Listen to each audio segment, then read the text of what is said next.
Hello, dear student. Let us discuss another chapter that is magnetic material. सबसे आसान chapter है और significant questions आते हैं यहाँ से। मतलब प्रीवियस 2 या 3 पेपर में आप देखो, जब से नया क्वेश्चन पेपर आ रहा है ना, वहाँ से 3 मार्क और 4 मार्क वाली जगहों पे क्वेश्चन पूछने लगा है। पहले ऐसे होता था कि एमसीक्यू में 1 मार्क या 2 मार्क में ही इसको पूछ लेता था क्वेश्चन को। तो डिस्कस करते हैं। 4 मार्क इस कंपलसरी वेटेज है और 5 मार्क विथ ऑप्शन है और बहुत आसान है, तो हम प्रीफर कर सकते हैं कि इसको प्रिपेयर करना ही है, इसको छोड़कर नहीं जाना है। 2023 में देखिए, मार्च 2023 में क्वेश्चन पूछा था मैग्नेटिक ससेप्टिबिलिटी क्या होती है। तो मैग्नेटिक ससेप्टिबिलिटी अगर डिफाइन की जाए तो it's simply the ratio of intensity of magnetisation to magnetic field intensity. देखिए, आई जेड जो है वो इंटेंसिटी ऑफ मैग्नेटाइजेशन है और एच जो है मैग्नेटिक फील्ड इंटेंसिटी है। इन दोनों का रेशो ही होता है मैग्नेटिक ससेप्टिबिलिटी। वैसे नॉर्मल लैंग्वेज में अगर बोलूँ तो ससेप्टिव मैग्नेटिक ससेप्टिबिलिटी मतलब अ, कोई मैग्नेटिक मटेरियल को मैग्नेटिक फील्ड में रखा तो वो कितने जल्दी मैग्नेटाइज हो जाएगा, that is called magnetic susceptibility. जैसे हम बोलते हैं children are more susceptible to cold, मतलब बच्चों को ठंड जल्दी लग जाती है, वो होता है susceptibility. Then we have another question number 2 for 1 mark, that is what is Curie temperature. So Curie temperature is that temperature at which domain structure destroyed completely.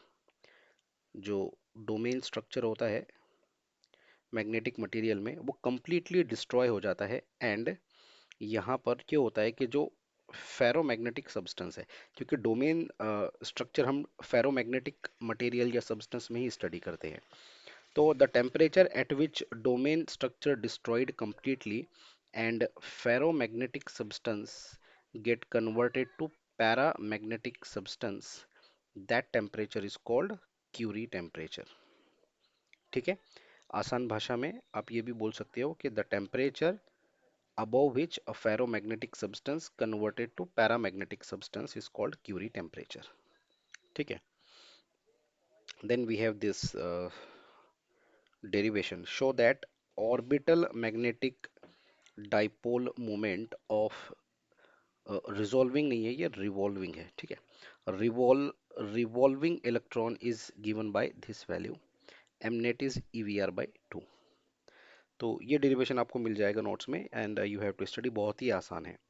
ठीक है, एक इलेक्ट्रॉन का एग्जाम्पल लेना है और आपको मैग्नेटिक मोमेंट कैलकुलेट करना है। मैग्नेटिक मोमेंट होता है आई इंटू ए, है ना। करंट और एरिया दोनों का प्रोडक्ट होता है, तो आप पहले करंट निकालिए, फिर एरिया निकालिए, दोनों को मल्टीप्लाई कीजिए। एक एक प्रोसीजर है, आप थोड़ा सा डेरिवेशन को देख लेना। फिलहाल मैं इतने शॉर्ट वीडियो में उसको डिराइव करके नहीं बता सकता। क्वेश्चन नंबर 4 है derive the quantity of bore magneton and also state it's value. ठीक है, तो ये बोर मैग्नेटॉन को मैं थोड़ा सा एक्सप्लेन कर देता हूँ क्या चीज़ है ये। देखिए, आपने यानी ऊपर वाला जो डेरिवेशन है ना, ये क्वेश्चन नंबर 3, इसी में एक जगह आप क्या करते हो कि गायरो मैग्नेटिक रेशो को डिफाइन करते हो यहाँ पर। ठीक है, तो यहाँ पे गायरो मैग्नेटिक रेशो में शॉर्टकट में लिखता हूँ। गायरो मैग्नेटिक रेशो जो आता है वो आता है magnetic moment divided by angular momentum of electron. तो therefore I can write magnetic movement जो है वो हो जाएगा gyromagnetic ratio multiplied by angular momentum, है ना। तो गायरो मैग्नेटिक रेशो आप कितनी निकालते हो बाय द वे, है ना, ई अपॉन टॉइस एम, इसको ही बोलते हो आप गायरो मैग्नेटिक रेशो। और angular momentum of revolving electron कितना होता है बोर थ्री से, n h upon 2 pi. So you just solve this, you will get e nh upon 4 pi m। ठीक है, तो ये जो क्वांटिटी है ना, ये जो क्वांटिटी, यहाँ पर अगर आप n की वैल्यू 1 रख दोगे, if you place the value of n, this value become m is equals to, n की वैल्यू 1 रखने पर इस एक्सप्रेशन में ये ये वाले एक्सप्रेशन में ये जो बन जाएगी इक्वेशन, ये हो जाएगी ई एच अपॉन 4 पाई एम, और यही क्वांटिटी को बोला जाता है बोर मैग्नेटॉन। ठीक है, ये जो क्वांटिटी मैंने डिराइव की है ना, m is e h upon 2 pi, यही होता है बोर मैग्नेटॉन। और इसकी वैल्यू भी है, इसकी वैल्यू जो निकल के आती है, कांस्टेंट वैल्यू आती है,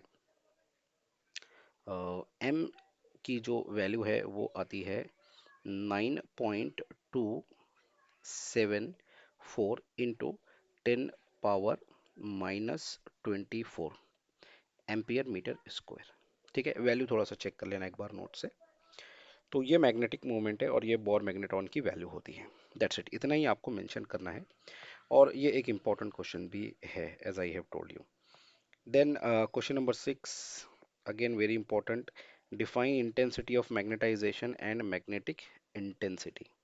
ठीक है, तो मैं जल्दी से फॉर्मूले की टर्म्स में बता देता हूँ कि इंटेंसिटी ऑफ मैग्नेटाइजेशन क्या होता है।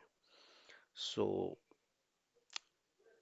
आई am writing this one, intensity of magnetization. देखिए, intensity of magnetization I Z या एम जेड से भी इसको कोई कोई नोट्स में है, आई थिंक मेरे नोट्स में एम जेड से ही है, फिर भी मैं आई जेड यूज कर रहा हूँ, तो डजेंट मैटर। तो ये होता है magnetic net magnetic dipole movement per unit volume. किसी मैग्नेटिक मटेरियल को मैग्नेटिक फील्ड में रखा तो उसके यूनिट वॉल्यूम में नेट मैग्नेटिक मूवमेंट जितना क्रिएट होता है, बनता है, उसी को बोलते हैं कि ये इंटेंसिटी ऑफ मैग्नेटाइजेशन है। ठीक है, और सेकंड है मैग्नेटिक इंटेंसिटी। तो magnetic intensity you defined, it is represented by H, and it is the ratio of magnetic field to the permeability of free space, B naught by mu naught, ये होती है magnetic intensity. Okay, then please solve this numerical. और यहाँ पे मैंने ये वाला भी न्यूमेरिकल ऐड किया है, मतलब ससेप्टिबिलिटी पैरामैग्नेटिक मटेरियल की दिया है 27 डिग्री सेल्सियस पर। At what temperature it susceptibility be x/3, तो प्लीज इसको अटेम्प्ट कीजिए आप। ठीक है, वैसे एक रिलेशन में बता दूं कि ससेप्टिबिलिटी जो है it is inversely proportional to temperature. So this relation will help you to solve this numerical. Then we have derive an expression for potential energy of a bar magnet placed in a uniform magnetic field। एक uniform magnetic field में bar magnet को रखने पर उसमें कितनी potential energy आती है। Derive an expression for potential energy. हाँ ठीक है, तो पोटेंशियल एनर्जी का एक्सप्रेशन भी आपको नोट से डिराइव करके ही जाना है। ठीक है, sometimes he may ask you what is the time period of oscillation of a bar magnet, उसके लिए डेरिवेशन लिखना है। तो टाइम पीरियड के लिए भी एक डेरिवेशन है, वो भी इंपॉर्टेंट है, उसको भी आप करके जाओ। 2 pi under root I upon m B, ये वाला भी डेरिवेशन एक बार देख लेना साथ ही साथ। ठीक है, देन ऑलरेडी गायरोमैग्नेटिक रेशो मैंने ऊपर डिराइव करके दिया है, और बोर मैग्नेटॉन भी ऊपर ही हमने डिस्कस किया है, तो ये ऑलरेडी अपन ने डिस्कस किया है। ठीक है, और गायरोमैग्नेटिक रेशियो तो मैंने बताया ही आपको, से जो गायरोमैग्नेटिक रेशियो है it is e upon twice M, और I think M by L, यही रेशियो होता है गायरोमैग्नेटिक रेशियो।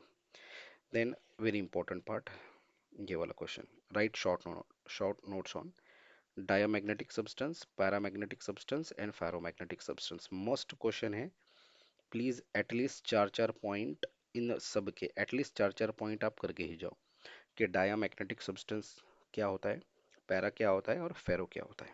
ठीक है, ये प्लीज आपको करके ही जाने हैं, ये तीनों भी substance. Then we have define the following term.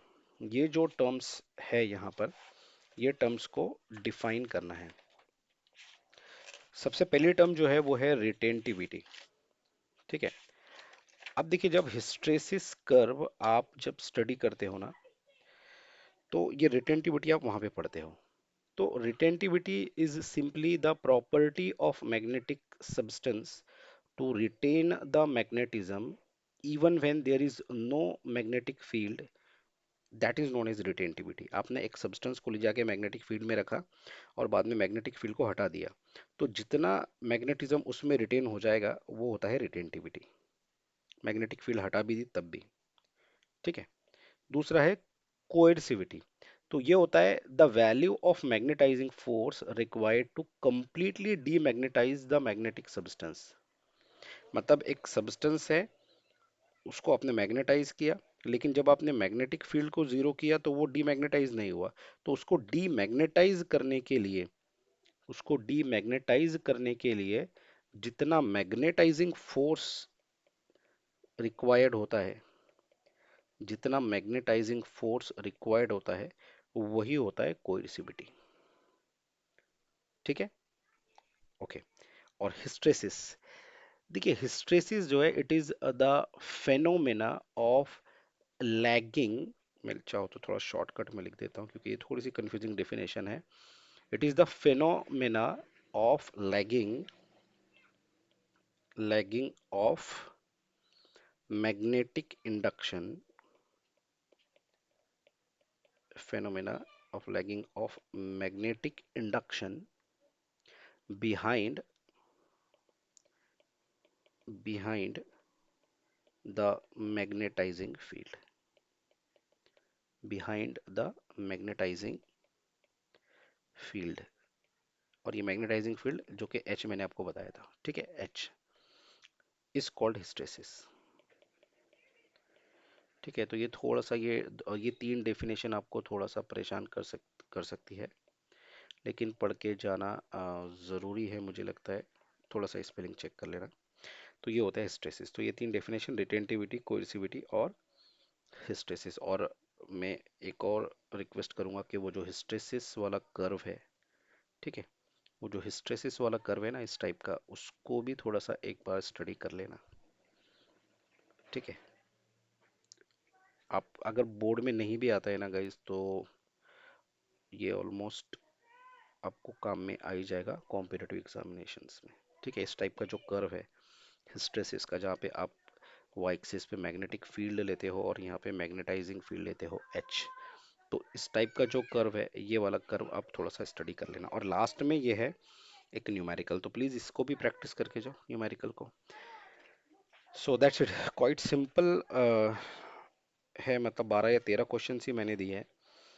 तो प्लीज इसको प्रॉपरली करके ही जाओ इस चैप्टर को। ये आसान चैप्टर है, मतलब ये 4 मार्क तो हम फिक्स कर सकते हैं हमारे। ठीक है, कंफ्यूजन वाला पार्ट सिर्फ कुछ ही जगहों पर है, जैसे कि ये क्वेश्चन नंबर 6 मैग्नेटाइजेशन और मैग्नेटिक इंटेंसिटी क्या होती है, ये थोड़ा कन्फ्यूजन है, लेकिन ये तो उतना ही इंपॉर्टेंट है क्योंकि यही पूछता है। ठीक है, उसके बाद ये एक न्यूमेरिकल 8 नंबर का गायरोमैग्नेटिक रेशियो, और ये 3 मटेरियल्स आपको पढ़ के जाना है क्वेश्चन नंबर 11 में। ये 3 डेफिनेशन। ठीक है, तो ये एटलीस्ट करके ही आप जाओ।